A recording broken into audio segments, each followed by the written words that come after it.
ल गाइस पहिला चाहिँ यो स्प्रे गर्नुपर्छ है। यो स्प्रे गरेर चाहिँ म चिप्लिन्छु कि भन्ने डर छ मलाई। ल यो चाहिँ साबुन जस्तो हो। पल्लै सुन भेटाउनु पर्यो नि अब।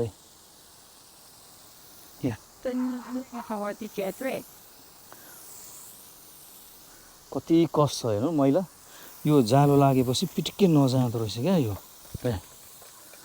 हो।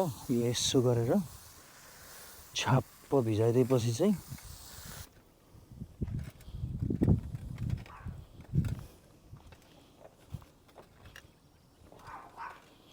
हेर्नु सिसा उछिटेर कस्तो छ नि हो।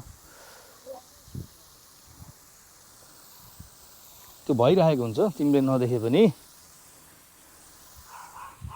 ल ठिक छ, यसलाई म यहाँ राख्छु है।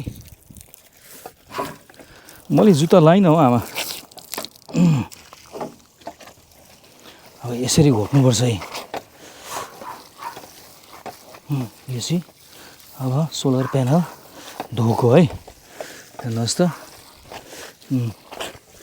त्यो ट्याङ्कीको पानीले धोको हो है।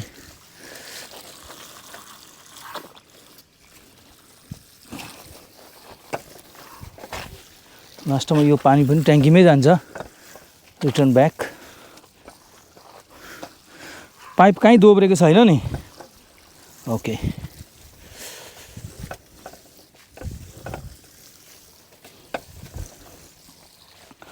हेर्नुहोस् न कति मैला जालो पो लाग्दो रहेछ त हौ। हो यसरी सोलर धोयो भने चाहिँ अलिकति केही मात्रामा एनर्जी अलिक बढेर आउँछ। पहिला लगायो भन्दा त कहाँ कम्ती आउँदो रहेछ नि त। यो एपमा हेर्दाखेरि चाहिँ तेरो सोलरले अलिक कम्ती पावर तान्दैछ भन्दै थियो। अनि त्यही लागि चाहिँ यो सफा गरेको। यो सफा गर्ने विभिन्न मेसिन हुन्छ, मान्छे लाउँदा पनि हुन्छ। के भन्नु पैसा लिन्छ, त्यो भएर चाहिँ आफै गरेको। कस्तो गरिन्छ थाहा छैन। भनिसकेपछि धस्काएर गर्दैछु हो। तलबाट चाहिँ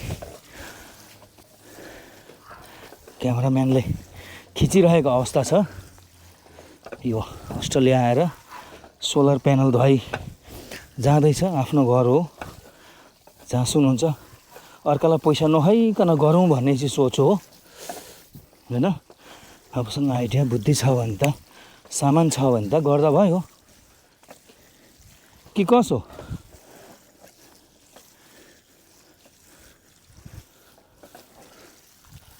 यो मेसिन पनि हुन्छ क्या यसलाई। यो मेसिनले पनि गर्छ, गर्नु चाहिँ तर न मेसिन। यही हो हाम्रो मेसिन।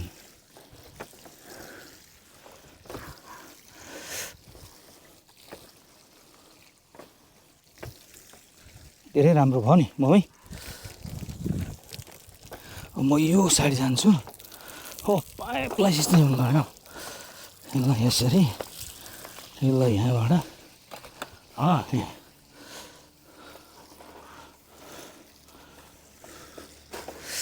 ठ्याक्कै यसो गरेर धोएपछि कसो नआउला त।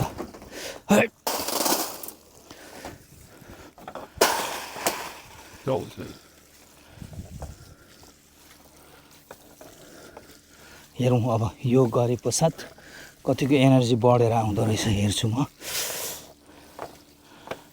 यहाँ चाहिँ अस्ति हावाले सबै सिसा, यो सोलर, यो चाहिँ अर्कै खालको सोलर रहेछ। यो तातो पानीको लागि नुहाउँदाखेरिको सबै फुटेको छ। खै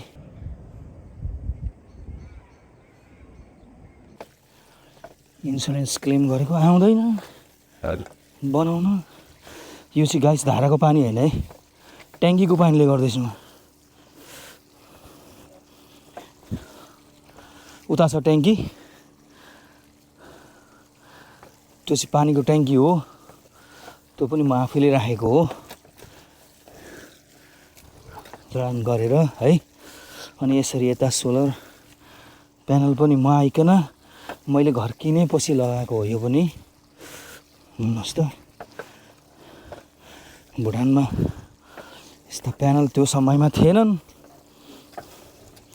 अहिले यहाँ आएर चाहिँ यसरी धुन पाइयो है, बडा राम्रो छ, ठिकै छ।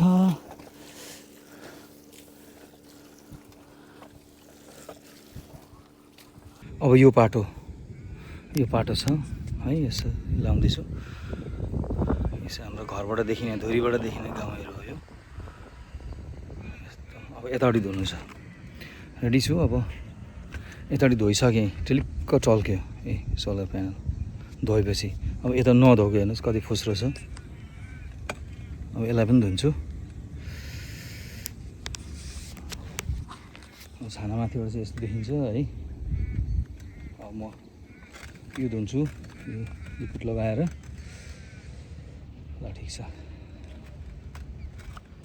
यसरी लगाउनुपर्छ है। यो चाहिँ एकदम मजाले लगाइदिएपछि चाहिँ हटाइभएन यसरी लगाएर चाहिँ सिस्टमले धुनुपर्छ। निकै राम्रो हुँदो रहेछ यो। मैले 2019मै लगाएको हो।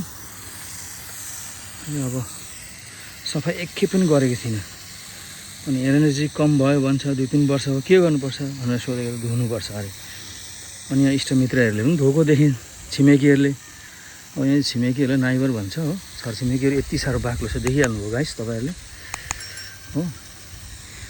यति साह्रो बाक्लै छन् है हाम्रा छिमेकीहरू चाहिँ। यो चाहिँ धुनु निकै मलाई कष्टै पर्ने रहेछ, थाहा हो है। बिग्रिन्छ कि सप्रिन्छ मलाई थाहा छैन। लाउन चाहिँ थाल्यो, अब जेसुकै होस्। अब भनेको यसलाई अप्ठ्यारो चाहिँ धेरै हुने रहेछ यो तलैसम्म देखाउँदाखेरि। यो दुईवटा प्यानल तल छ हो, प्यानल फेरि ठुल्ठुलो छ। ए हेर्नुहोस् न, अब यसरी यता चाहिँ अलिक टाइम लाग्ने पऱ्यो क्या। उता चाहिँ 1 लाइन मात्रै थियो, यता चाहिँ 2 लाइन छ है। गाइस यो भिडियो चाहिँ हजुरहरूलाई टिप हुन्छ, टिप्स।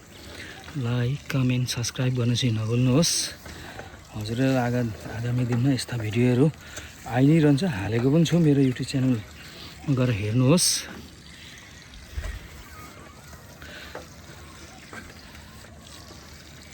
एकदम ल, अहिलेलाई राखेँ हजुर।